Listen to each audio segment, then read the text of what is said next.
क'क्राझारनि कारिगावआव गुरुदेव कालीचरण ब्रह्मनि 87थि थैनाय एबा गोसोखां सान फालिनो साखाफारा। क'क्राझार जिल्लानि सिङाव थानाय कारिगाव स्वरूप सेट्टी प्रसाद संसदनि थानसालि साखाथियाव थानाय गेवलां गेलेग्रा फोथाराव फैगौ 8 आरो 9 मे खालारखालि साननैनि हाबाफारिजों नर्थ इस्टनि सा सानजा स्वरूप सेट्टी प्रसाद संसद मिरुनि बानजायनायाव 87थि गुरुदेव कालीचरण ब्रह्मनि थैनाय एबा गोसोखां सान हाबाफारिखौ खुंफुंनो थाखाय लानाय जादों। बे हाबाफारियावनो गुबुन गुबुन जिल्ला संसदफोरा थान्दै महरै बाहागो लाफैगोन। लोगोसे गाहाय आलासि महरै बिटिआरनि गाहाय मावफुं सोद्रोमा प्रमद बर' आरो क'क्राझार लकसभा बियाबनि MP Jayanta Basumatary, MLA Lawrence Islary बिथांमोनहा बाहागो लाफैगोन होननानै फोरमायदों कारिगाव दख'रा स्वरूप सेट्टी प्रसाद संसदनि गाहाय नेतारि भारत मोसाहारिया। जोंहा नैबे दा 87थि गुरुदेव कालीचरण रुंसारि सान फालिनाय बे हाबाफारिनि जोंहा लाहार फाहार खामानिया सोलिगासिनो दं। दासिमाव जोङो मावै मावै 70% खामानिया आवगायबाय। दा बे लेखा हिसाबै जोंहा दा कारिगाव आनसलिकआवनो जोंहा नैबे जुगालियाव खुंजानो थि जादों। दा बे हिसाबै जोङो क'क्राझार जिल्ला हिसाबै जोंहा दा स्वरूप सेट्टी प्रसाद संसदनि बानजायनायजों जे जोंनि सा सानजा बे नर्थ इस्टनि स्वरूप सेट्टी प्रसाद संसदनि बानजायनायाव खुंजानो लानाय नैबे क'क्राझार जिल्लानि जेनाखि जोङो बुंनो थाङोब्ला हेडक्वार्टार जेनेबा मन्दिर, बे मन्दिरावनो जोङो खुंनो सेन्ट्रेला बेखौ थि खालामनाय हिसाबै जोङो दिनै बे खामानिखौ जों सोलिगासिनो दङ। दा बे हिसाबाव जोंहा गेवलां मेलाव आलासि हिसाबै जोङो गोबांथार लकेलिटि इन्टेलेक्सुयेल बिथांमोनखौ हांख्रायदों। बेजों लोगोसे जोंहा बिटिआरनिनो मावफुं सोद्रोमा CM श्रीजुत प्रमद बर' सारखौबो जोङो गेवलां मेलाव गाहाय आलासि हिसाबै हांख्रायदों। आरो बेजों लेखानो जोंहा डक्टर सांग्रां ब्रह्म सारखौबो जोङो गेवलां मेलनि सासे बेखेवगिरि हिसाबै सारखौ जों हांख्रायना लाबोदों। दा बे हिसाबै जों बेखौनो खावलायनो सानदों जे क'क्राझार जिल्ला स्वरूप सेट्टी प्रसाद संसदनि जानानै जे जोंनि बे सारा स्वरूप सेट्टी प्रसाद संसदखौ मोजां मोनग्रा आइ आरो आफामोन भक्त साफ्रामखौबो जोंनि नैबे क'क्राझार जिल्लायाव खुंजानो गोनां जोंनि कालीचरण गुरुदेव थैनाय सान बे फालिनायाव साफ्रामखौबो जोङो बाहागो लाफैनो थाखाय खावलायदों। आरो बिनि अनगा जोंनि क'क्राझार जिल्लायाव जेसेबांनाखि जोंनि स्वरूप सेट्टी प्रसाद संसदनि भक्त बाबामोन दं, आइमोन दं, बे आइ आरो आफामोनखौबो जोङो जोंनि नैबे साखाथियावनो थानाय कारिगाव आउट पस्टनि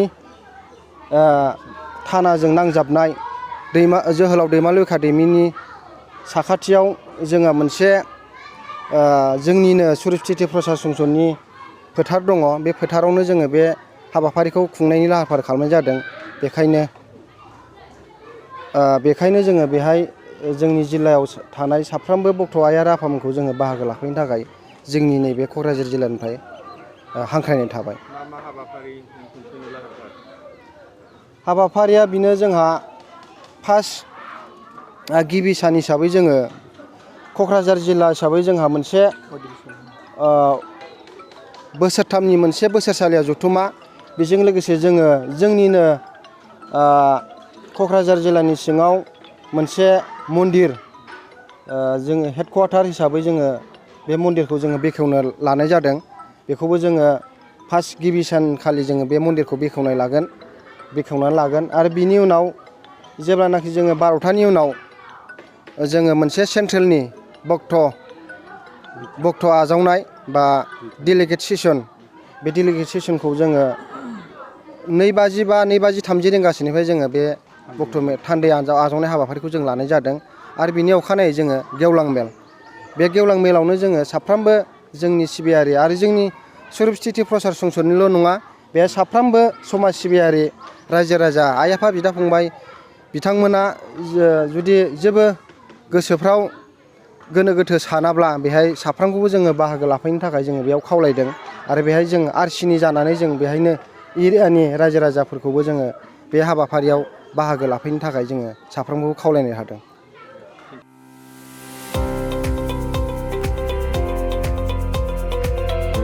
इलेक्ट्रिक स्कुटि बायनो गोसो गुदुं रायजो राजाफोरनि थाखाय गोजोनथाव खौरां।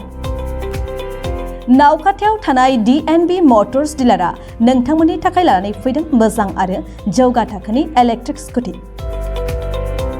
नोंथाङा नावखाथायाव फैनानै नोंथांनि गोसो बायदि बुमि अट'मबाइल कम्पानिनि इलेक्ट्रिक स्कुटिखौ बाङाय बेसेनावनो लांफैनो हागोन। तामुलपुर जिल्लानि सिङाव थानाय गड़ेश्वर आरो बगामाथि थांग्रा लामायाव थानाय नावखाथा सकआव दं बुमि अट'मबाइल कम्पानिनि इलेक्ट्रिक स्कुटिनि श'रुम। नोंथांमोना बे श'रुमाव बुमि अट'मबाइलनि गुबुन गुबुन मडेलफोरनि इलेक्ट्रिक स्कुटिखौ खम बेसेनावनो मोननो हागोन। बिटिआरजों लोगोसे सा सानजा भारतनि गेजेरावनो गिबिसिन सौफैनाय DNB मटर्स श'रुमाव मोन' मडेलनि इलेक्ट्रिक स्कुटिफोर जेरै ग्रेस, फायर एक्स प्र', पावार TCL, फायर एक्स प्लास, ग्रीन भेक्टरि, सेलडन आरो राइडेन मडेलनि इलेक्ट्रिक स्कुटिफोरखौ मोननो हागोन। बेनिखायनो जायफोर गाव गावनि गारि सालायनायनि खरसाखौ बाङाय खालामनो सानदों आरो इलेक्ट्रिक स्कुटि लानो गोसो जादों, नोंथांमोना नावखाथा सकआव थानाय बुमि अट'मबाइल कम्पानिनि इलेक्ट्रिक स्कुटिनि श'रुमाव फैनानै गावनि मेगन खेबनाय इलेक्ट्रिक स्कुटिखौ फैनानै लांफैदो। नङाब्ला बांसिन रोखायै मिन्थिनो थाखाय 7002492305, 8822328098 आरो 9127429031 मबाइल नम्बराव फोनांजाब खालामदो।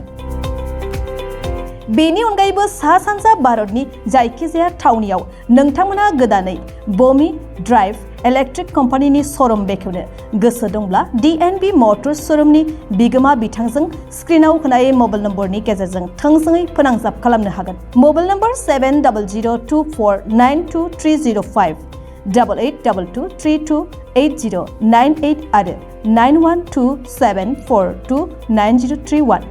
बेनि अनगायैबो नोंथांमोना DNB मटर्स श'रुमाव गासैबो इलेक्ट्रिक स्कुटिनि जायखिजाया गोनां बेसादफोर एबा पार्ट्सफोरखौबो मोननो हागोन।